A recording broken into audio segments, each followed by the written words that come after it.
ایک آدمی فیصلہ کرتا ہے بند کمروں میں تکبر سے بھرا ہوا، پاور اتنی اس کے پاس، وہ بڑے زور و شوروں سے فیصلہ کر رہا ہے کہ جناب عمران خان کو ہٹا کے تو میں نے ان کو، اور شہباز شریف سے تب سے اس کی بات چیت چل رہی تھی جنرل باجوہ کی۔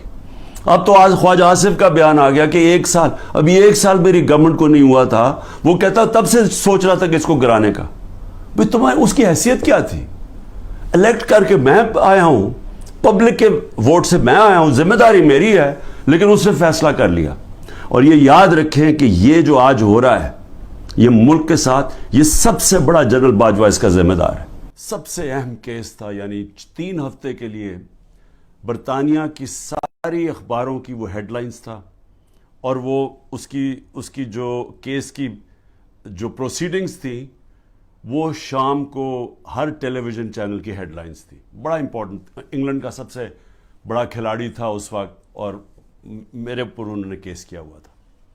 تو میرا بھی جو وکیل تھا وہ برطانیہ کا مانا ہوا وکیل تھا، اس کا نام تھا سر جارج کامن، اور دوسری طرف اس کے پاس بھی برطانیہ کا ٹاپ وکیل تھا۔ تو سارا، کیونکہ میرا بھی نام تھا، ایئن بوتھم کا بہت بڑا نام تھا، تو اس وقت سارا جو انٹرسٹ تھا صرف سپورٹس میں نہیں، سب دیکھ رہے تھے اس کیس کو، اور یہ وکیل بھی ٹاپ کے تھے۔ مجھے ایک چیز یاد ہے، جب میں اپنی ایویڈنس اپنے وکیل کو بتا رہا تھا کہ کیس کیا ہے، سمجھا رہا تھا اس کو، تو اس نے میرے سے ایک بات کی۔ اس نے کہا دیکھو میں تمہاری کوئی مدد نہیں کروں گا کہ تم نے عدالت میں جا کے کہنا کیا، میں کوچ نہیں کروں گا، یہ ہماری اخلاقیات کے خلاف ہے۔ حالانکہ چپ کر کے مجھے بتا دیتا کہ دیکھو وہ تمہارے سے یہ پوچھیں گے تم یہ کہنا وہ کہنا، یا مجھے میری تیاری کرواتا، کیونکہ میں تو کبھی پہلے عدالت میں نہیں گیا تھا۔ وہ اور بات ہے کہ اب جو میں جتنی عدالتوں کے چکر لگا دیے میں زبردست طریقے سے بولتا تھا، لیکن میرا تو پہلی دفعہ تھی۔ اس نے کوئی بات نہیں کی، اس نے کہا میں نے تمہیں کچھ نہیں بتاؤں گا، یہ ہے تم سچ، یہ تمہاری ایویڈنس ہے، اس کے مطابق تم نے بات کرنی ہے۔ اور اس نے پھر مجھے کیا کہا، اس نے کہا اگر آپ نے کسی چیز کے اوپر میرے سے جھوٹ بولا ہے، میں اسی وقت کیس تمہارا ختم کر کے جج کو کہوں گا جی میں کیس سے پیچھے ہٹ رہا ہوں۔ اس نے کہا اور تمہیں 3 سال کی قید ہوگی جھوٹ بولنے پہ۔ تو مجھے ابھی بھی یاد ہے کہ وہ میں بڑا ایک طرح مجھے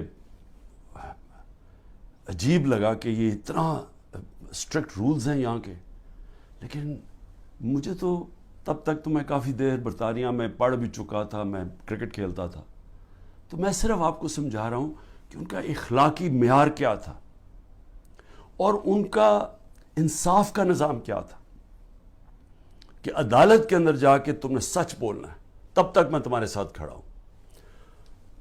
اور پھر وہ بھی اب ذرا یہ دیکھ لیں کہ وہ انگلینڈ کا ہیرو تھا، اور جوری تھی، 12 لوگوں کے جوری بیٹھتی ہے، جج ہوتا ہے پھر جوری ہوتی ہے جو کہ عام شہری ہوتے ہیں۔ تو میرے اپنے وکیل نے کہا کہ تمہارا کوئی چانس نہیں ہے جیتنے کا، کیونکہ ساری انگریز جوری ہے اور وہ انگلینڈ کا ہیرو ہے اور تم پاکستانی ہو، اور تمہیں پتہ ہے ہمارے لوگوں کے اندر تعصب بھی ہوتا ہے۔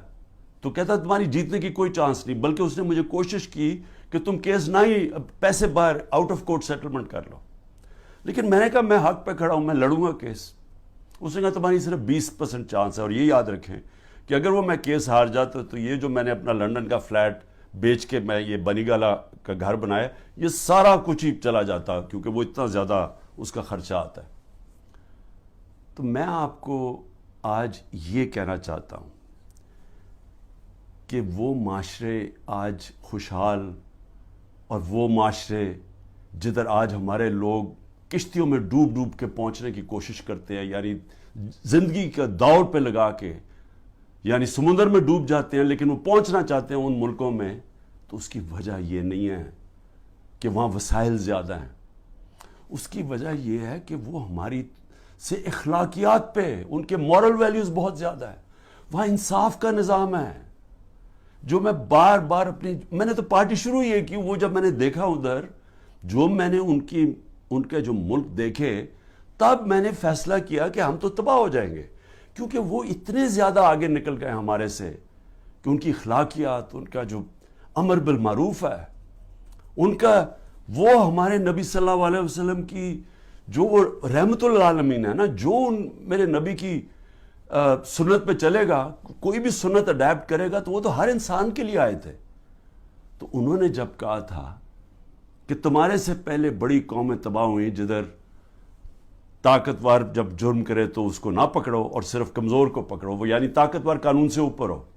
اب اصولاً اس کو جیت جانا چاہیے تھا، کیونکہ میں تو پاکستانی تھا، وہ برطانیہ کا ہیرو تھا. لیکن انصاف کا نظام یہ تھا کہ پاکستانی جا کے وہاں کیس جیت جاتا ہے. اور یاد رکھیں کہ یہ روایت مدینہ کی ریاست سے ہمارے لیے، تب وہاں ایسا انصاف نہیں تھا. جب مدینہ کی ریاست بنی تو یہ مغربی ممالک میں کوئی انصاف نہیں تھا، وہاں بھی جنگل کا قانون تھا. ہم مسلمانوں کے اندر میرے نبی صلی اللہ علیہ وسلم نے وہ انصاف کا نظام لے کے آئے تھے کہ حضرت علی ایک یہودی شہری سے، جبکہ وہ خلیفہ وقت تھے، کیس ہار جاتے ہیں کیونکہ قاضی ان کے بیٹے کی گواہی قبول نہیں کرتا. سوچے حضرت علی کا کیا مقام ہے. لیکن انصاف کا نظام دیکھیں، اور ایک اقلیت ایک خلیفہ وقت کو سے کیس جیت جاتی ہے. نبی صلی اللہ علیہ وسلم نے اس لیے کہا تھا کہ وہ قومیں تباہ ہو جاتی ہیں. یہ یاد رکھیں کہ ہم تباہی کی طرف جا رہے ہیں کیونکہ طاقتور آج قانون سے اوپر ہے. اور میں اس لیے آپ کو یہ بات چیت اس لیے آج آپ سے کر رہا ہوں اور میں آپ کو مثالیں دینے لگا ہوں کہ ہو کیا رہے ہیں. ہم تباہی کی طرف جا رہے ہیں کیونکہ میرے نبی نے 1500 سال پہلے کہہ دیا تھا کہ طاقتور قانون چوری کرے تو اس کو بچ جائے، تو جو کمزور ہو وہی صرف جیلوں میں جائے. تو یہ ہو رہا ہے آج پاکستان، ابھی سے نہیں ہو رہا، کافی دیر سے ہے. لیکن اب تو اس انتہا پہ پہنچ گیا ہے کہ ہمیں خوف آنا چاہیے کہ ملک اب جا کدھر رہا ہے. مجھے خوف آ رہا ہے. میں کوئی پالیٹکس کی وجہ سے یہ بات